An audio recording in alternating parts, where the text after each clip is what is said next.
সবার প্রিয় নায়ক সালমান, কৃতজ্ঞতায় তোমাকে জানাই গভীর শ্রদ্ধা।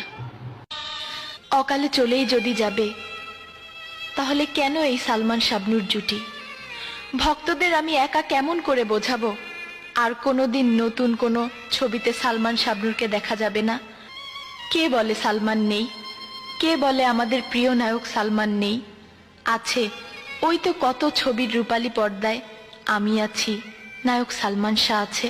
কোটি ভক্তের মাঝে নায়ক সালমানের স্মৃতি আমাকেও ক্ষতবিক্ষত করে দেয়। ওর অসমাপ্ত ছবির কাজগুলো আমার কাছে মনে হয় একটি করে বেদনার পাহাড়। কত ছবিতে অভিনয়, ওর সাথে হেসেছি, কেঁদেছি, কিন্তু বাস্তবে যে ওর জন্য আমাদের কাঁদতে হবে ভাবিনি। বাস্তবে সবাইকে ফাঁকি দিয়ে দুঃখের সাগরে ভাসিয়ে চলে গেছে।